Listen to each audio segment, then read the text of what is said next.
இன்றே டவுன்லோட் செய்து உங்கள் ஃபேவரட் ஷோக்களை என்ஜாய் பண்ணுங்க. பாரதி, பின்னாடி ஒரு ஃபைல் இருக்கும், அதை கொஞ்சம் எடுக்கிறீங்களா? பேக் சைட்ல தான் இருக்கு பாரதி. அதுக்குள்ள டீலரோட டீட்டெயில்ஸ் எல்லாம் இருக்கு. அதுல எந்த ஏரியான்னு மென்ஷன் பண்ணிருக்காங்களான்னு கொஞ்சம் அதை எடுத்து பாருங்களேன். Okay sir.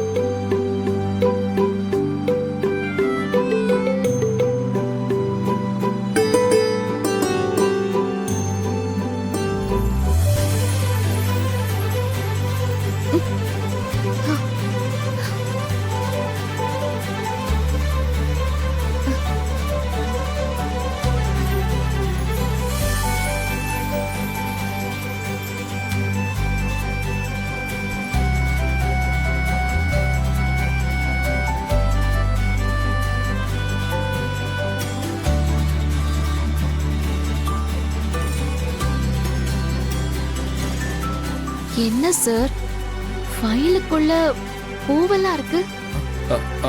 ஆமா, இதெல்லாம் எப்படி அதுக்குள்ள வந்துச்சுன்னு தெரியலையே. நான் டீலரோட டீட்டெயில்ஸ் தான் வச்சிருந்தேன். எனக்கு தெரிஞ்சு இது மித்ராவோட வேலையா தான் இருக்கும். எனக்கு சர்ப்ரைஸ் பண்றதுக்கு தான் இப்படி எல்லாம் பண்ணிருப்பா. பாரதி, உள்ள வேற என்ன இருக்குன்னு பாருங்க. ஏதோ லெட்டர் இருக்கிற மாதிரி இருக்கு சார். லெட்டரா? கரெக்ட். அப்போ கண்டிப்பா அது மித்ராவோட வேலை தான்.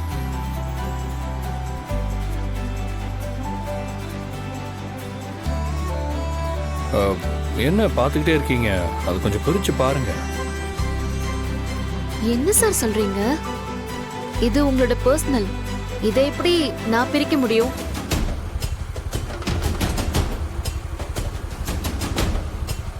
ஒரு பர்சனல் விஷயமும் கிடையாது.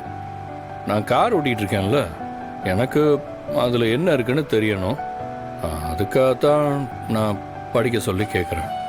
அதுக்கு இல்லை சார், எனக்கு படிக்கிறதுக்கு ஒரு மாதிரியா இருக்கு. நீங்கள் இப்படிலாம் சொன்னால் கேட்க மாட்டீங்க. நான் உங்கள் பாஸ். நான் சொல்கிற வேலையை நீங்கள் செஞ்சு தான் ஆகணும். எனக்கு அதில் என்ன இருக்குன்னு தயவு செஞ்சு படித்து சொல்லுங்கள்.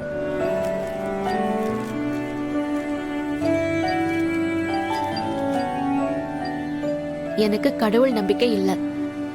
வாழ்க்கையில நடக்கிற மிராக்கிள்ஸ் மேலயும் எனக்கு சுத்தமா எந்த அபிப்பிராயமும் கிடையாது. ஆனா அதெல்லாம் உங்களை பாக்குற வரைக்கும் தான்.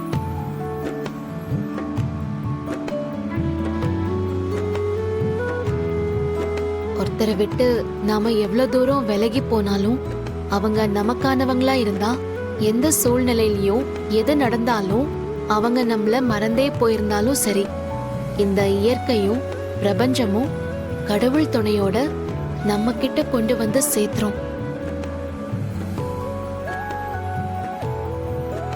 அந்த நொடியே நாம கடவுளை முழுமையா நம்ப ஆரம்பிச்சிருவோம். உங்களை பாக்குறப்போ எனக்கு அப்படிதான் இருந்துச்சு.